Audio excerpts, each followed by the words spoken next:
5, 4, 3, 2, 1, 0.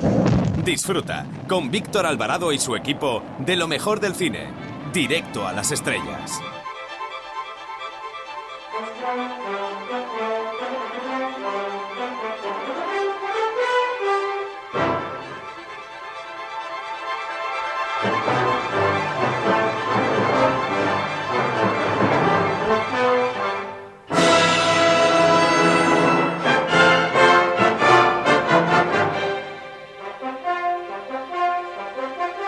Hola, soy Fernando Tejero y os mando un beso muy fuerte a todos los oyentes de Directo a las Estrellas. Chao, se os quiere, chao.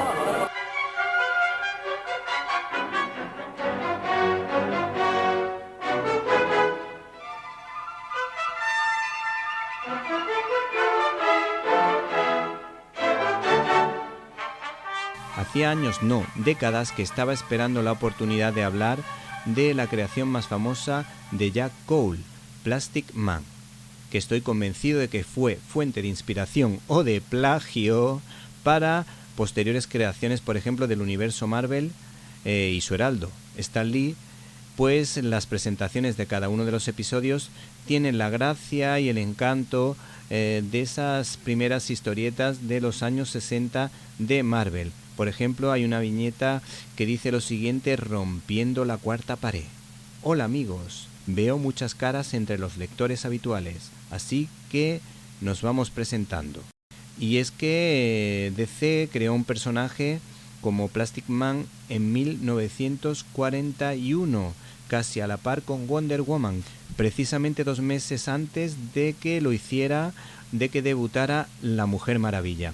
Además, curiosamente, este Plastic Man guarda un extraordinario parecido con Mr. Fantástico, es decir, Reed Richards, líder de los 4 Fantásticos. ¿Y quién fue primero? Pues Plastic Man, con lo que está claro quién es el original y quién es la copia.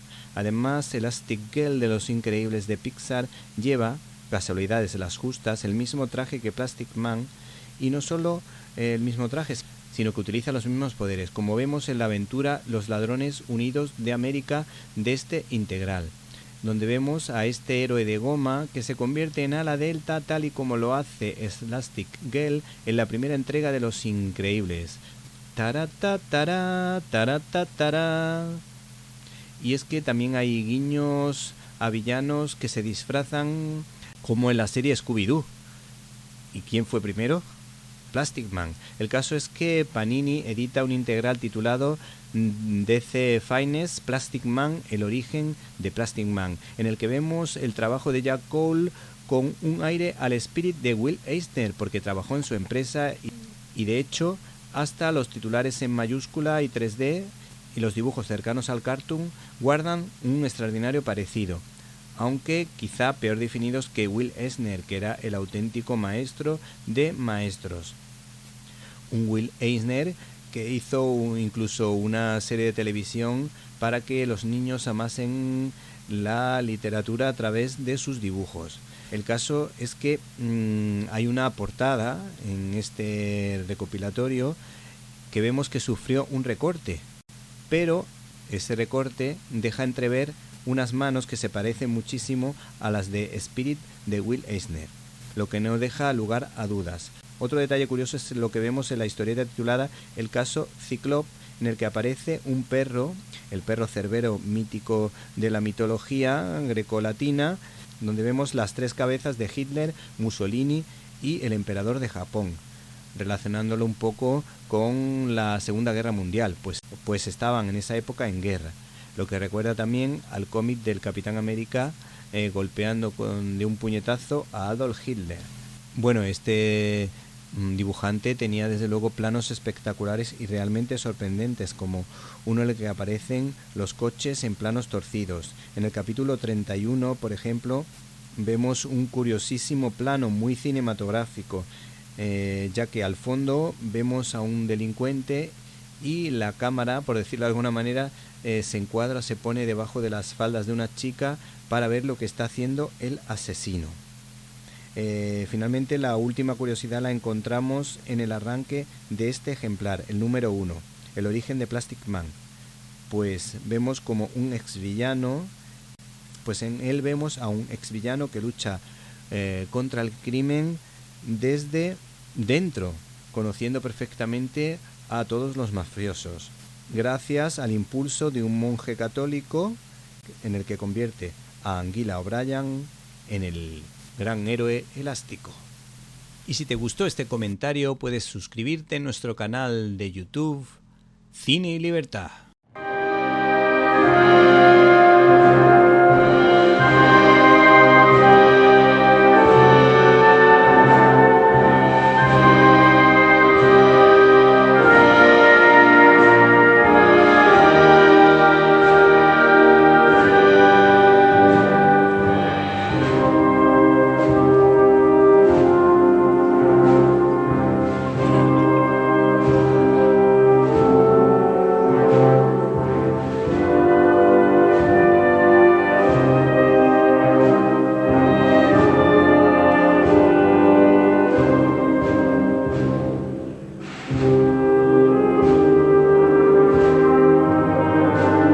Bienvenidos a una nueva edición de Directo a las Estrellas, tu programa de cine. Y en una semana marcada por la muerte del actor Fernando Esteso, un grandísimo humorista que a todos nos ha hecho reír, pero que también tenía unas películas de destape que eran lamentables. El caso es que ha muerto un excelente humorista, realmente simpático, un hombre que tenía la gracia en la cara y en la cabeza, y por eso hacemos nuestro pequeño homenaje a este mítico humorista que se volvió a poner de moda con la canción de La Ramona.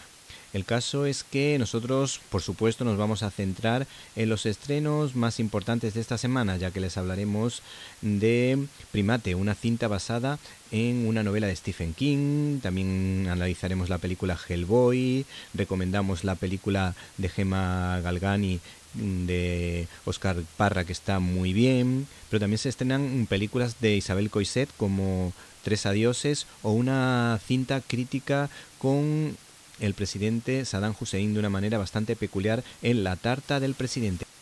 En Críticas en un Minuto analizaremos los pormenores de una película que se merece un Oscar y contaremos en nuestra presencia, contaremos en nuestros micrófonos con la presencia de nuestras colaboraciones habituales, como la de Irene de Alba en Classic Manía y la de Antonio Peláez con Z más Peláez que nunca. Además, no pueden perderse la entrevista que tendremos con Óscar Parra sobre la película de Gemma Galgani. No se la pierdan.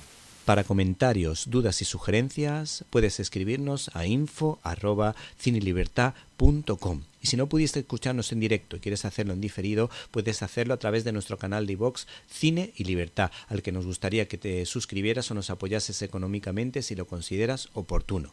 Por cierto, te recordamos que estamos ofreciendo un reto, proponiendo, mejor dicho, un reto a todos los oyentes de la radio para alcanzar los 2000 suscriptores. Así que si quieres ayudarnos, entra en el canal de iVoox Cine y Libertad. Comenzamos.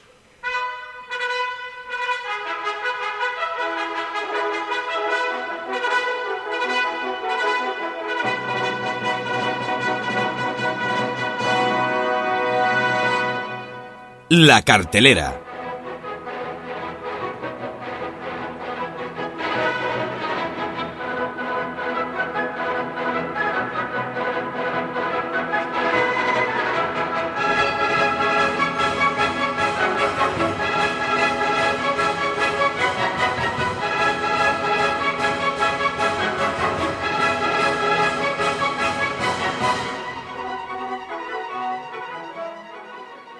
Señoras y señores, ladies and gentlemen, preparen el bol de palomitas porque llega a la cartelera Primate, una cinta de terror que tiene mucho que ver con Stephen King. Y es que en menos de 5 meses se han estrenado 3 notables producciones surgidas del talento del mítico escritor que desde luego merece el Nobel. El otro día estuvimos hablando de Running Man, pero unos meses antes hablamos de una película que nos encantó como La vida de Chuck. En esta ocasión, Primate hay que decir que es la carta de amor a la obra de Cujo de Stephen King. Nos estamos refiriendo al director Johan Roberts, que en esta ocasión pues ha pensado en las grandes obras relacionadas con el mundo de los simios. Quien nos acuerda de la célebre cinta de King Kong del año 1933 en blanco y negro, o la inolvidable El planeta de los simios con Charlton Heston como protagonista. Hay que decir que esta producción intenta de alguna manera que hacernos reflexionar sobre que a veces los chimpancés son mucho más aterradores que otro tipo de animales cuando se trata de dar miedo. Por lo visto, en principio habían pensado en un perro, pero vieron que realmente un mono era realmente aterrador. Por eso tenemos sus declaraciones. Dice, luego cambiamos a un chimpancé porque son aterradores.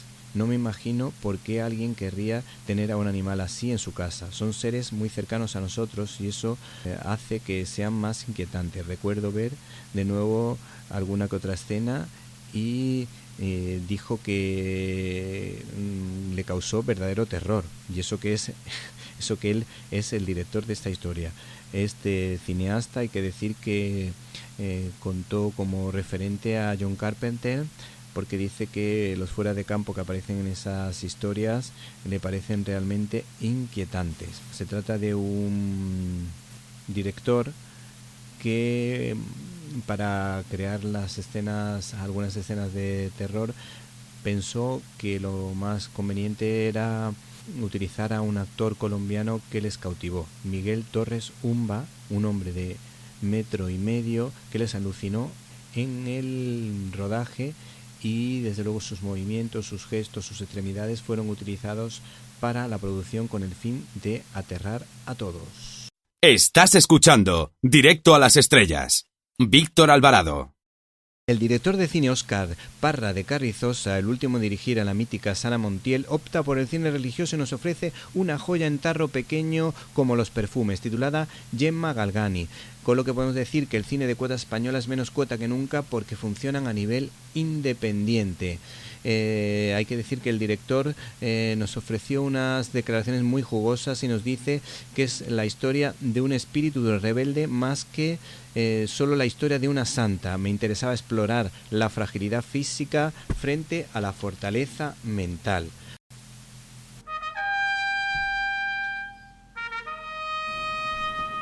Abrimos nuestro canal habitual de comunicación invitándoles a que entren en Facebook con el nombre Víctor Alvarado _Directo a las Estrellas. Esperamos su comentario.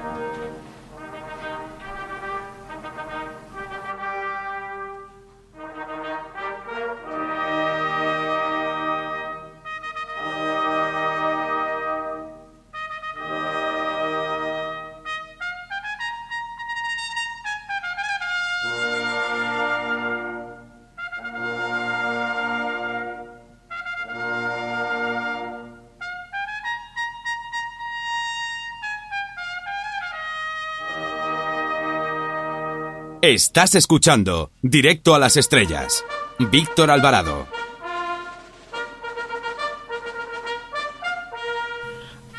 @CineLibertad es nuestra cuenta de Twitter. Para escuchar tus agudos comentarios te esperamos en @CineLibertad.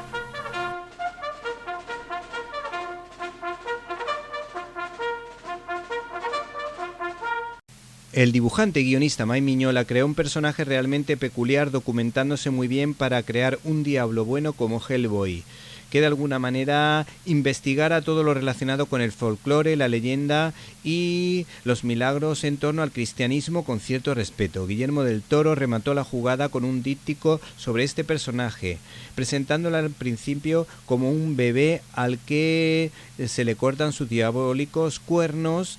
Se le da un rosario que lleva en su mano derecha para inclinarse por el lado del bien y no caer en el lado oscuro. El caso es que hay un nuevo cineasta que se atreve con esta historia, ya que nos cuenta la cuarta entrega, por decirlo de alguna manera, de Hellboy.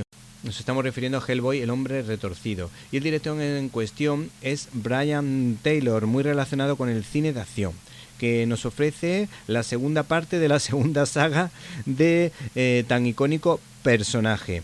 Y el actor que da vida a este mítico superhéroe tan peculiar y tan cascarrabias es el actor Jack Casey.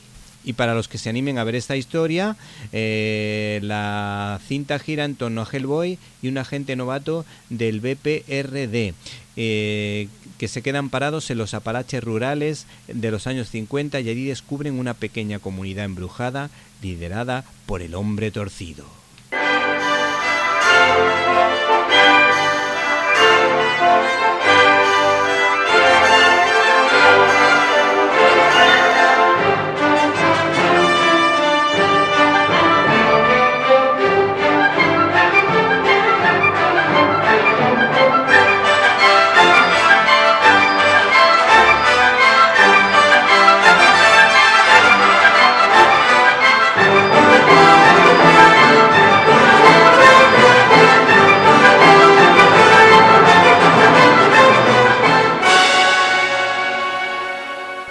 Todos sabemos cómo se las gastan en países de Medio Oriente como Irán, Irak, de tradición islámica. El caso es que Hassan Hadi nos ofrece una historia amable, La tarta del presidente, su ópera prima, en la que cuenta la historia de una niña iraquí que tiene que preparar una tarta muy especial para Saddam Hussein. Hay que decir que rodar allí no fue nada fácil. Para el director, pues allí no puedes alquilar ninguna cámara, ningún estudio, no puedes hacer absolutamente nada. Eso sí, los permisos para rodar son gratuitos y la gente, por lo visto, es muy amable y acogedora. Al principio, el director se preguntaba si era posible contar una bella historia sin traicionar a la crueldad que se vive en ese país en muchísimos temas. Como dato curioso, este señor en fotogramas dijo lo siguiente sobre Saddam Hussein y la crítica que se hace en esta película. Algo está en nuestro ADN desde que nacemos. Nunca decimos nada negativo de él en público. Nadie te lo dice explícitamente, pero lo intuyes desde pequeño. Su aparato de vigilancia era omnipresente y por eso en la película aparece como una sombra permanente.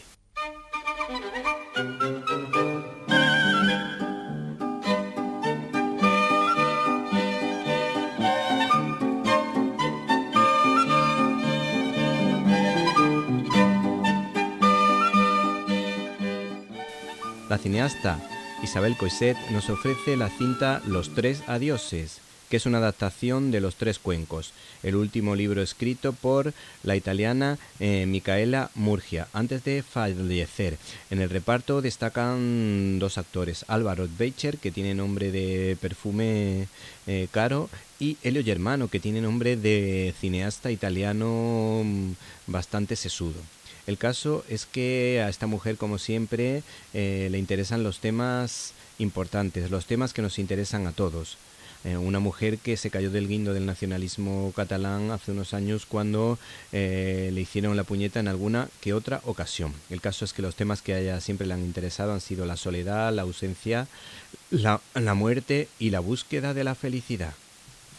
La cinta que les vamos a comentar hoy pues tiene un argumento bastante sugerente, bastante dramático, pero ciertamente atractivo, porque se cuenta cómo fue la historia de una separación.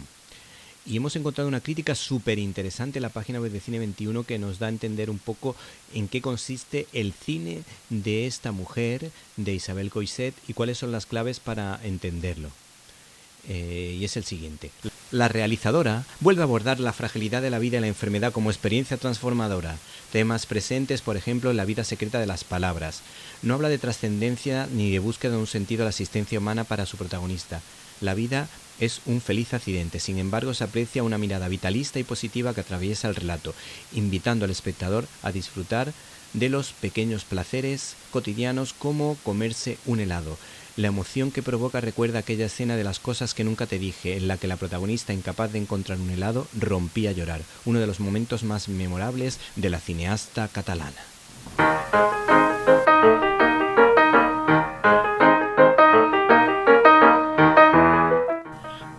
@CineLibertad es nuestra cuenta de Twitter. Para escuchar tus agudos comentarios te esperamos en @CineLibertad.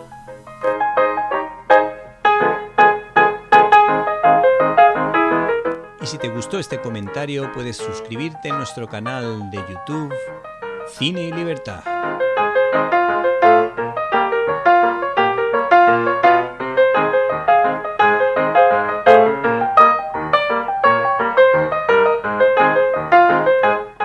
Críticas en un minuto.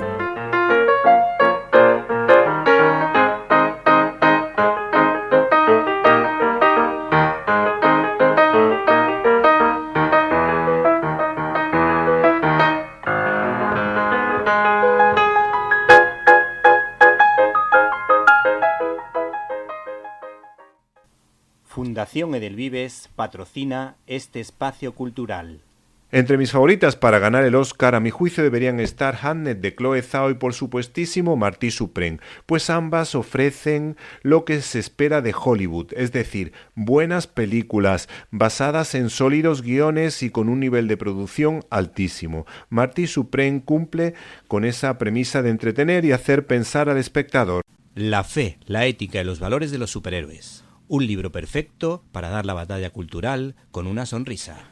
La dirección ha corrido a cargo de Joshua Safdie, perteneciente a los Aka Brothers, que lleva en esta ocasión el timón a solas de este barco y que cuenta con un repartazo, con el veterano Abel Ferrara y por supuesto con Gwyneth Paltrow, al que acompaña Odessa Action, que tiene un encanto exótico, y por supuestísimo no podía faltar Timothée Chalamet, que en esta ocasión tengo que decir que es un actor que no me cae especialmente simpático en la vida real, pero que cuando se transforma en Bob Dylan, o en este caso en el empresario Marty Reisner, hay que decir que te crees en lo que estás viendo. Es decir, se trata de un pícaro, un vendedor de humo, un trepa que tiene gran talento para el deporte, pues obtuvo 22 títulos importantes, al que solo le hace cambiar la ternura de un niño, y donde vemos precisamente ese guiño pro vida sin subrayados que tiene una magia especial, porque la belleza de un bebé es algo alucinante, y esa indefensión, esa debilidad hace que sientas un instinto de protección bastante potente cuando ves a un niño pequeño. El actor es impresionante. Yo creo que ha aprendido a jugar al ping-pong espectacularmente sin dobles. En la película yo creo que no utiliza dobles y su transformación física ha sido tremenda. La película presenta un ritmo endiablado y no miras el reloj a pesar de sus 149 minutos, y además que quieres que siga durando esa película porque es hipnótica. Otro personaje que me ha encantado es el de el actor Koto Kawaguchi, que hace las veces del campeón del mundo Hiroji Salot, aunque en la película le han puesto el nombre de Kodo Endo, pues su mirada transmite bondad, empatía, inocencia, además de nobleza de corazón. Además fue un grandísimo campeón a pesar de tener discapacidad auditiva y no oír absolutamente nada. La curiosidad de esta película la encontramos en que este señor, el protagonista de la historia, el empresario Reisner, al que interpreta Timothée Chalamet, ganó un campeonato con 67 años de edad, nada al aparato. Por último, hay que decir que Timothée Chalamet, desde luego, se ha merecido el Globo de Oro que ha obtenido por esta película, pero desde luego también se merece el Oscar. Y si te gustó este comentario, puedes suscribirte en nuestro canal de YouTube, Cine y Libertad.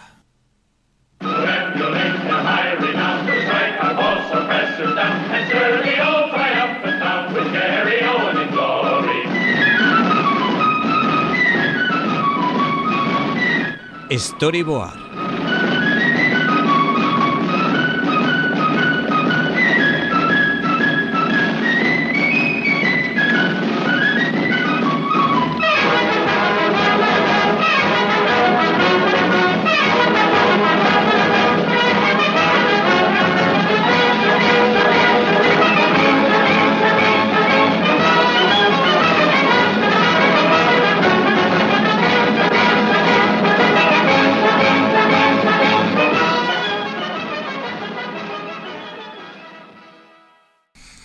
Hola, me llamo Íñigo Montoya. Tú mataste a mi padre. Prepárate a morir. Estás escuchando el Directo a las Estrellas con Víctor Alvarado. No te lo pierdas. No te olvides del regalo ideal para esta primavera: La fe, la ética y los valores de los superhéroes. Un libro perfecto para dar la batalla cultural con una sonrisa. Fundación Edelvives patrocina este espacio cultural. Los más viejos del lugar a lo mejor no saben que el mítico dibujante Moebius, antes de volverse un poquito loco, como dice la canción de Coco de Pixar, dibujando a Estela Plateada al estilo Marvel y sin guión previo, se llamaba Jean Giraud, y que fue el creador de las aventuras del Teniente Blueberry, una de las mejores de la escuela europea. Como dato curioso les podemos contar que Stan Lee era capaz de construir una gran historia con lo que el dibujante, este artista, pudiera hacer. Y la verdad es que creó una historia muy chula de Estela Plateada. El caso es que Moebius y el talentoso Alejandro Jodorowsky, de origen judío, unieron sus fuerzas. A Jodorowsky lo recordamos tanto por sus creaciones de cómics como por su labor como cineasta. El caso es que formaron un tándem espectacular, creando un álbum gigante y casi sin palabras, con gran fuerza expresiva, titulado Los ojos del gato, con el respaldo en esta ocasión, ya que lo reedita Norma Editorial. Nos cuenta la historia de 3 personajes: un misterioso hombre, un misterioso individuo en una torre, un ave rapaz y un gato negro. Este ejemplar, en tono fantástico, invita a la reflexión sobre el poder de la imagen. Sin embargo, lo que a mí más me gusta es la forja de amistad entre sus creadores, pues el cineasta Alejandro Jodorowsky buscaba a un dibujante de universos mágicos que encajaran con la novela de Frank Herbert Dune. Y en este perfil encajaba Moebius, pero Alejandro Jodorowsky necesitaba un muy buen guionista. Y se dio cuenta que había un tal Jean Giraud, creador de El Teniente Blueberry, que por cierto es uno de mis favoritos. El caso es que encontró un 2x1, porque Moebius y Jean Giraud son la misma persona. El caso es que al principio Moebius no aceptó, pero cuando se le dijo que lo sustituiría Druillet, se picó y dijo que sí. Pero por una serie de circunstancias el proyecto de Dune no se pudo llevar a cabo.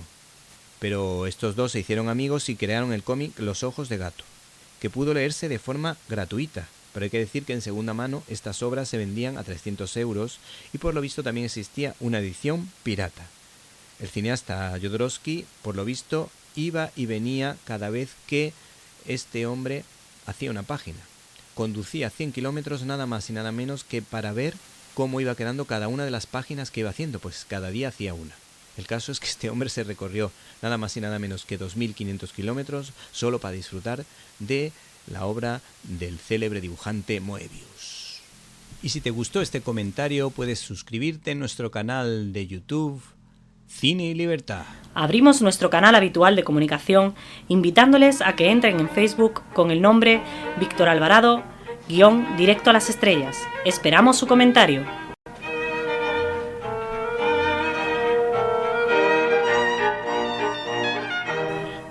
@Cine y Libertad es nuestra cuenta de Twitter. Para escuchar tus agudos comentarios te esperamos en @Cine y Libertad. Nuestro invitado de esta semana es un director especializado en cortometrajes navideños, es una de sus especialidades, que en esta ocasión podemos decir que se ha liado a la manta a la cabeza, nunca mejor dicho, para hablar de la santa de cabecera de mi suegra, Santa Gema, ya que es el autor de Gema Galgani, la película. Damos la bienvenida a Óscar Parra de Carrizosa. Buenas tardes. Buenas tardes, Víctor. Muchas gracias. Oye, ¿cómo fue la experiencia de haber dirigido a Sara Montiel?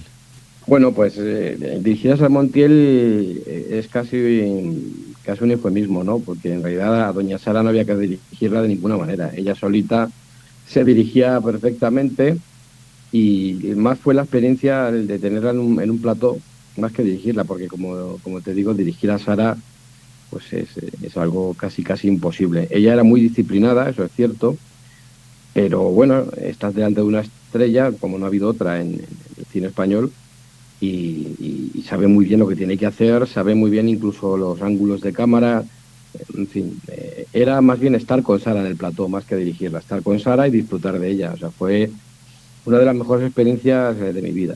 Sí, sí. ¿Y cómo la pudiste descubrir como persona? ¿Tuviste en algún momento alguna conversación? Sí, pasamos muchas tardes de merienda en su casa y bueno, pues era un ser extraordinario, es así de simple. Es decir, siempre me gusta contar la anécdota de que pues, cuando quedamos a merendar, yo a veces le decía a doña Sara, me da un poco de agua. Y claro, la mujer me traía el agua en un vaso de plata. Yo pensaba, joder, vasos de plata y yo los tengo en casa de Duralex o de nocilla, ¿no? Como la mayoría, ¿no? Sí.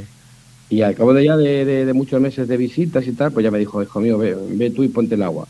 Claro, fui a la cocina y efectivamente ahí estaban los vasos de plata. Y claro, se lo comenté, dije, doña Sara, es que bárbaro, ¿no? Y dijo, no, hijo mío, es que es lo que tengo. ¿Sabes? Sí. No era para tirarse el pisto a la señora, es que ella tenía una cubiertería de plata y la usaba. Sí. Era auténtica al 100% en todo, Víctor, en todo. Sí. Y bueno, ¿y cómo surgió la idea de narrar esta historia? Porque vemos que en tu currículum que eres médico y director de cine, o director de cine y médico, o ambas cosas y viceversa. Pues ambas cosas. A ver, esta de luego es mi tercera incursión en el cine religioso comercial, quiero decir. Antes de Gemma Galgani ya había hecho Bajo un manto de estrellas, que es una película también religiosa que se estrenó en cines en 2014, y posteriormente en el 15 rodé y estrené La espina de Dios, que fue otra película pues religiosa también. Y ha ganado premios relacionados con el tema, ¿no? Sí, en Polonia, pues 2 veces ganamos premios en el Festival Niepokalanów, que es un festival de cine católico polaco, y luego en Colombia también gané, gracias a Dios, el Guacaría Mejor Director por Bajo un manto de estrellas. Sí. Y aquí en España, pues bueno, como te digo, es la tercera incursión que hago en cine religioso comercial. Digo comercial porque vas a las comerciales. Sí. Porque como muy bien has dicho tú, todos los años hago un cortometraje navideño porque me encanta la Navidad, y todos los que hacemos los ponemos en la web cinedenavidad.com. Y bueno, pues Gemma Galgani era algo que quería hacer. Como médico estoy muy acostumbrado a ver el sufrimiento en consulta, y la vida de Gemma Galgani pues es una vida de sufrimiento, un sufrimiento terrible, porque ella pasó por muchas patologías. Y a pesar de ello, estaba, mejor dicho, totalmente entregada al amor a Dios, ¿no? Entonces, bueno, pues me hizo entender que a través del sufrimiento se puede llegar al amor de Dios perfectamente, y me pareció que era un ejemplo bonito. Pues es una mujer joven, Gemma murió con 25 años, Sí. Una mujer joven, sufriente y entregada por completo a Dios. Es decir, Gemma Galgani me hizo entender que el dolor y el sufrimiento, cuando vienen, pues cobran sentido si tú lo ofreces al Señor. Si no, un sufrimiento gratuito pues es aún peor que un sufrimiento, que el sufrimiento en sí mismo. Bueno, al principio yo he visto parte de la película, pues estoy preparándola, y me ha llamado la atención la presencia de médicos en la película, y mi pregunta es si tú piensas como Pasteur que la ciencia te acerca a Dios. Efectivamente. De hecho, hay un dato que me gusta mucho dar que es muy llamativo, y es que como dice José Carlos González Hurtado, un escritor que habla mucho de estos temas, hay un par de datos que son demoledores, y es que el 97% de los premios Nobel de Física, que como sabe Víctor es seguramente de las ciencias más complejas, Sí. el 97% de los premios Nobel de Física de los últimos 100 años eran creyentes.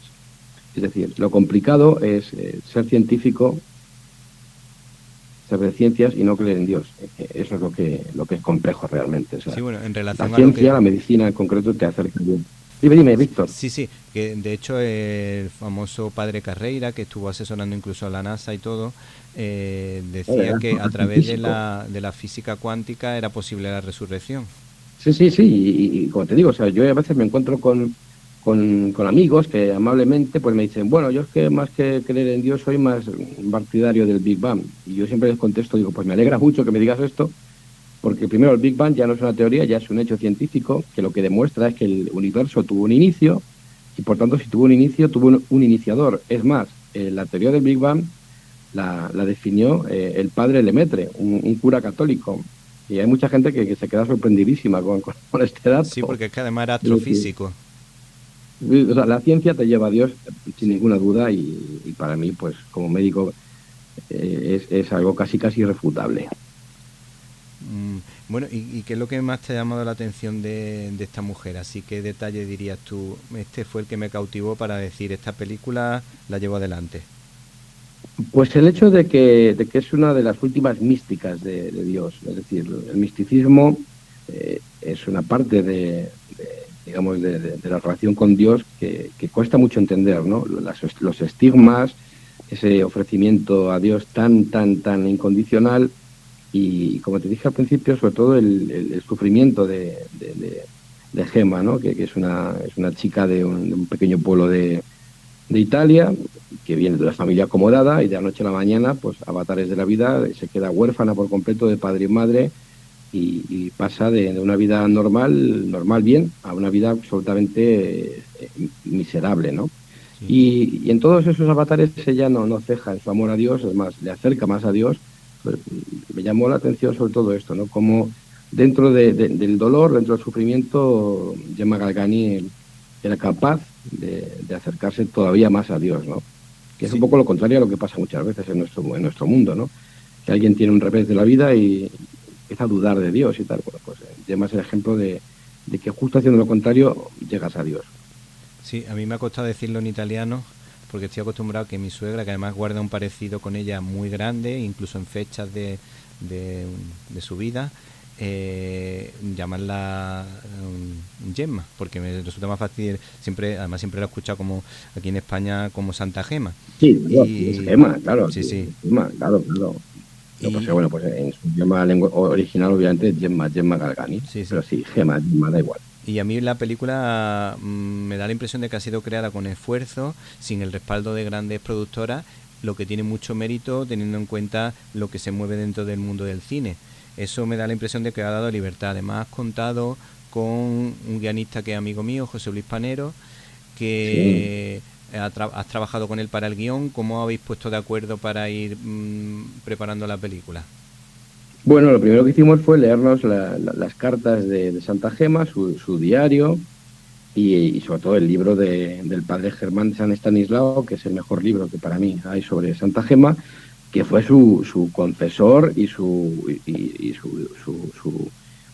guía espiritual, ¿no? Fue su mayor apoyo, ¿no? Entonces, a través de este libro, pues fuimos construyendo un poco entre comillas, el esqueleto de la historia y nos dimos cuenta que era muy potente. José Luis, además, es un hombre muy concienzudo y a mí me venía de perlas porque, bueno, yo soy más caótico, yo escribo rápido y José Luis corrige muy rápido también. Pero bueno, pues fue eso. Trazamos el esqueleto de la vida de Gemma.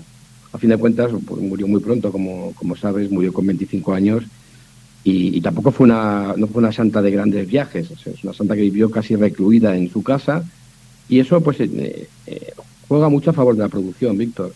Si hubiera sido una santa que hubiera viajado por todo el mundo, desde luego no se podía hacer, o no por lo menos con los presupuestos que manejamos aquí en España, ¿no?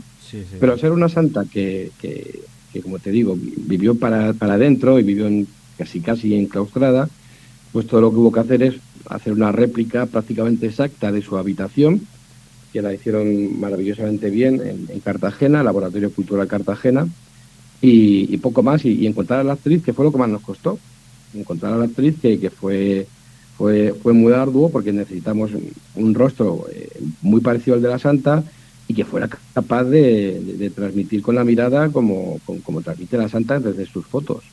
Y al final pues lo encontramos en Laura Lebó, que fue para todos una bendición y una alegría enorme, claro, en encontrarla. Sí, además tiene un tono de voz muy amable, muy dulce y propio además de una persona que está enclaustrada, que tampoco hubiese tenido tanto contacto con tanta gente y le faltaba esa falta de vida, a lo mejor. Yo creo que también está reflejado en la película, ¿verdad? Sí, es decir, a ver, Gemma pasó por muchas dificultades, pero la mayor parte de su vida sí que la pasó pues, en su habitación, en casa de los Giannini, en fin, tuvo una vida muy recogida. Y eso, pues como te vuelvo a repetir, desde el punto de vista de la producción es muy atractivo porque reduce muchos costes y te ayuda a contar la historia con mucha más fidelidad. Es decir, al final, una historia que ocurre casi en un dormitorio, pues claro, es algo que hace que la producción sea muy viable. Sí. Aunque sea siglo XIX. Sí. Y como dato curioso, esta producción tiene un guiño al maestro del suspense, ¿verdad?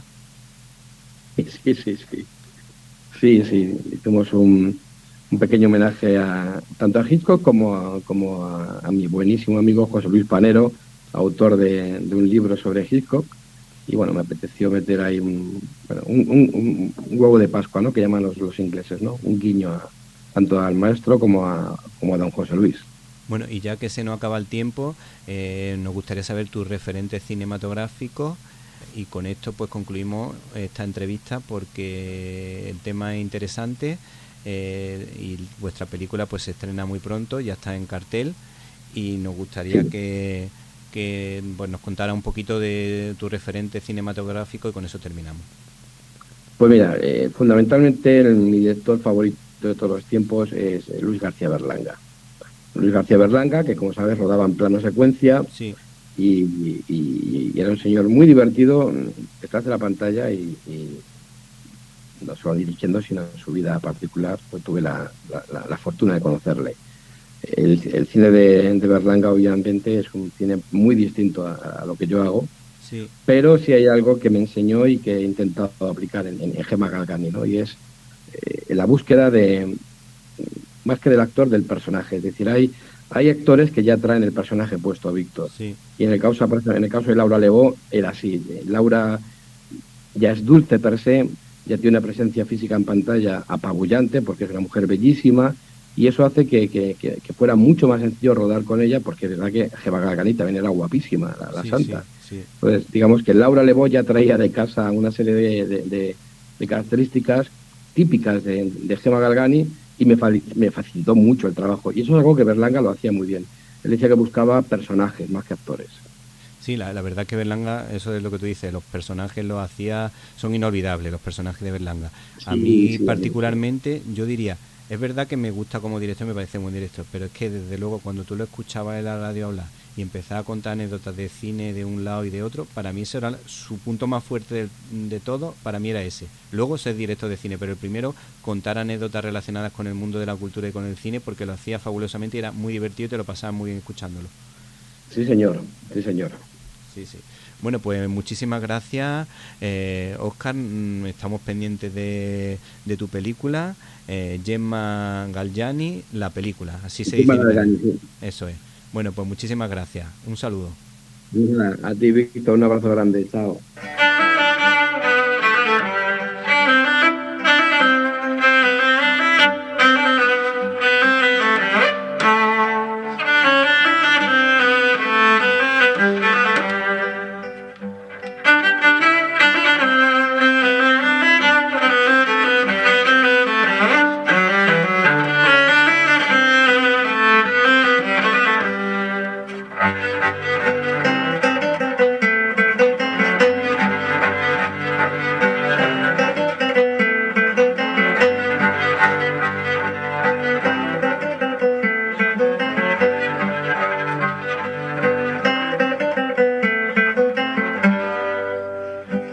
Classic Manía.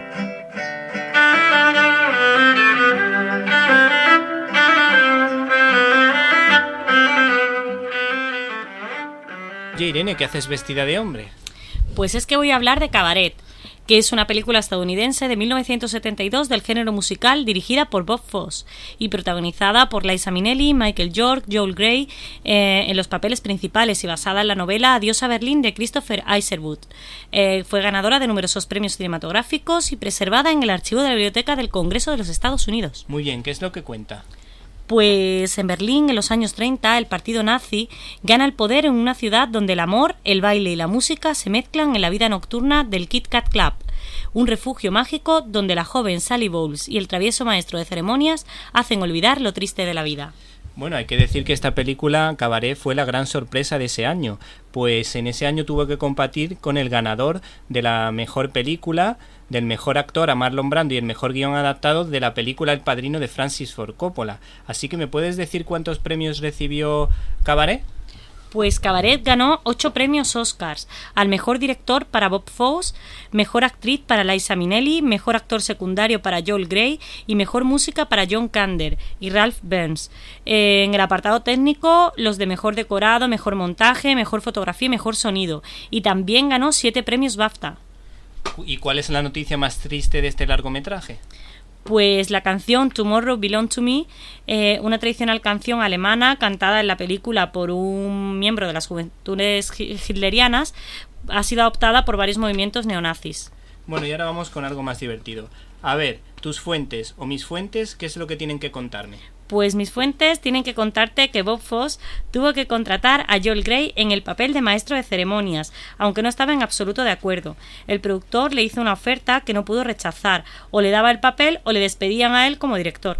Al final, Grey ganó el Oscar al mejor actor secundario frente a Al Pacino, que estaba nominado por El Padrino. Claro, está entonces que Al Pacino era un desconocido para los miembros de la Academia.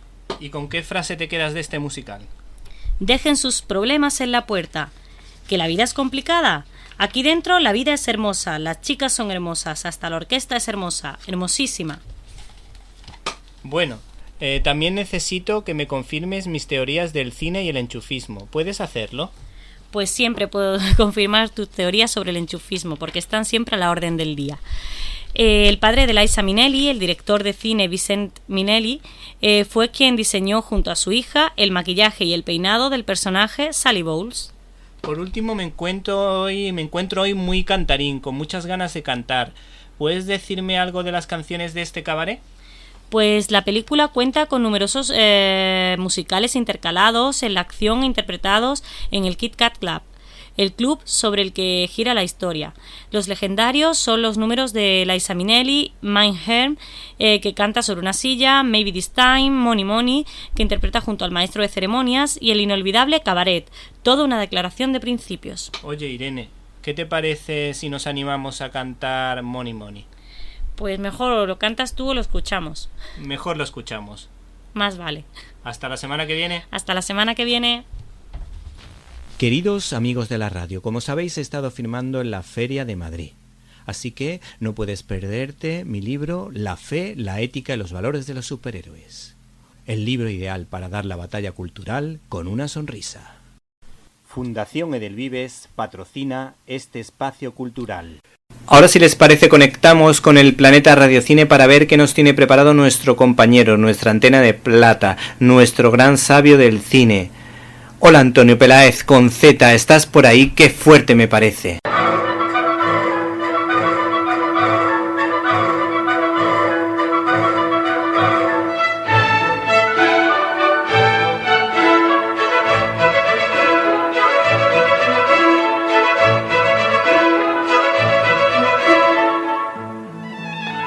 ¡Qué fuerte! Queridos oyentes de Directo a las Estrellas, querido Víctor Alvarado, más Víctor Alvarado que nunca, os habla Antonio Peláez desde Toronto, donde algún día conseguiremos que las temperaturas superen los 0 grados, pero de momento lo tenemos complicado, porque aquí tenemos nieve. ¿Y qué es lo que sucede cuando la nieve nos bloquea y no nos deja casi salir de las casas? Aunque un servidor, que es Antonio Peláez Barceló, que no sé si lo había dicho, pero ya me conocéis. Bueno, pues un servidor siempre sale, lo que hacemos es leer buenos libros sobre cine para indicarnos cuáles son las películas que debemos ver.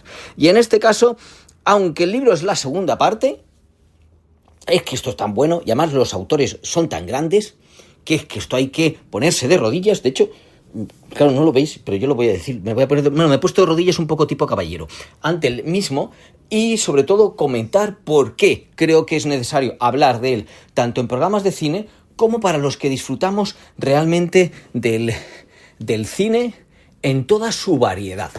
Se llama, hola que se me cae, Grandes Directores de Cine 2, y bueno, pues es una obra firmada por tanto Ninfa Watt, Juan Orellana y María Ángeles Almacellas, que ahora os comento el currículum de ellos porque es la verdad que amplio y sobre todo de estudiosos, dedicado dedicados al cine, pero también sirve como base para el curso que llevan tiempo ya organizando junto con la Fundación General de la Universidad Politécnica de Madrid, ¿vale? En colaboración con la Asociación del Personal Docente Investigador Jubilado de la UPM, pero esto no solamente es para jubilados, esto está para muy jóvenes.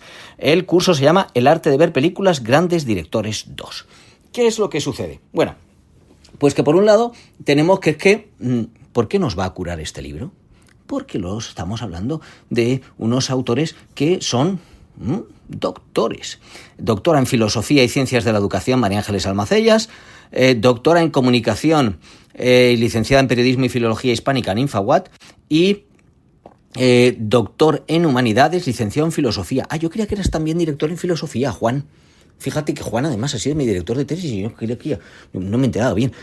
Profesor de narrativa audiovisual, crítico habitual en medios, críticos los tres, firmaron un manual de crítica de cine que aquello también es para ponerse de rodillas. Y en este caso hablan de grandes directores que, sobre todo, yo creo que tienen que ver mucho con Directo a las Estrellas y con esta sección, porque nos encontramos de todo. Frank Capra, este es el director, Víctor. Frank Capra, tú te pondrías de rodillas ante él. O sea, Frank Capra yo creo que le rezas casi todos los días, por favor.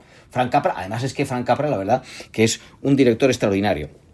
Entonces, como con todos los demás directores, ¿vale? Tenemos un esquema en el que, pues nos hablan más o menos de su vida, en este caso también de temas principales como el sueño americano hecho realidad, ¿vale? En el caso de Frank Capra, sabemos, por ejemplo, que a los 30 años se divorcia. Vemos también esa etapa de los años 30 tan importante, digamos, con la crisis americana y luego, cuando llega la guerra y, por supuesto, lo que es un análisis de la filmografía. Entonces, claro, decís, Frank Capra, esto va a ser un libro como de directores americanos, porque el siguiente que viene es Clint Eastwood. Pero Clint Eastwood, otro de los aspectos importantes que recoge también es que, ¿qué pasaba? Pues que, como otro que se ve luego, pues que reconocido al principio en Europa, pero no tanto en Estados Unidos, hablan del spaghetti western y demás. Es uno de los aspectos que, pues ellos tratan ahí al fondo. En cualquier caso tenemos también, ¿vale?, las filmografías y tenemos bibliografía para ir ahondando más en los directores. Podemos tener porque es que, claro, esto es un libro en el que nos encontramos todos estos directores. No es que sea muy largo, sino que podemos hacer un recorrido por la historia del cine fascinante, porque tenemos también a François Truffaut, que dirían en francés, Truffaut, que decimos en español, el adalid de la Nouvelle Vague, como dicen ellos, y no me parece que se pueda hacer mejor resumen, ¿vale? De nuevo, se aclara ahí algunos conceptos sobre la Nouvelle Vague, de quién es Truffaut, su bibliografía. Woody Allen, hablábamos de director reconocido en Estados Unidos, no reconocido tanto en Estados Unidos y reconocido en Europa. Pues creo que en este caso es importante también hacer una referencia, como hacen ellos, a la vida privada de Woody Allen, que al fin y al cabo tiene que ver un poco con sus películas, pero que parece que ha venido como a hacer que nos olvidemos de él cuando tiene películas inolvidables. Y a partir de ahí ya nos encontramos con tenemos unos directores, porque he dicho mucho lo de encontrarse, que personalmente me llama la atención cómo ellos han encontrado, creo que mucha más profundidad que lo que o por lo menos en mi caso encontraba yo, o facetas relacionadas con el valor del ser humano, de lo que yo me atrevería a encontrar. Y os digo, alguno de mis favoritos y a veces odiados. Ahora lo tratamos. Isabel Coixet, ¿vale? Isabel Coixet, tratando, por ejemplo, las diferencias entre documentales y otros proyectos. Ángeles y demonios en el cine de Manuel Martín Cuenca. Aquí voy yo. Manuel Martín Cuenca, que tiene alguna de las películas para mí favoritas. La flaqueza del bolchevique fue la primera. Malas temporadas, que me fascinó. La mitad de Oscar, que no la soporto. Caníbal, que no sé por qué me fascinó. El autor, La hija, que presentó aquí en Toronto, que presenta estos personajes tan cercanos y tan lejanos, en algunos estilos, digamos, tan asequibles para el público, como pueda ser en el caso pues de la flaqueza del bolchevique, que habíamos comentado. La mitad de Oscar, para nada asequible. Ahí, no. pues de nuevo vemos otra parte distinta, un análisis realmente profundo de lo que Manuel Martín Cuenca es. Y bueno, al fin y al cabo, así es con pues todos los directores, y nos podemos encontrar un Pablo Larraín que empezamos desde las primeras películas y que hay otras facetas distintas de este director chileno, pues como por ejemplo con Fuga, algunas de las películas, Tony Manero, que yo fue con la que le descubrí en el Festival de San Sebastián. Resumir Pablo Larraín como hacen ellos en apenas, ¿qué os digo yo?, 35 páginas, es algo fascinante. Greta Gerwig, por supuesto, Barbie, pero otras películas anteriores, su influencia, su método de trabajo. Hay tanto contenido en esta obra que, ¿qué queréis que os diga? Yo también lo que me quedo es con la selección de una directora que... Aquí no me pongo de rodillas, aquí me pongo de pie. Arantxa Echevarría.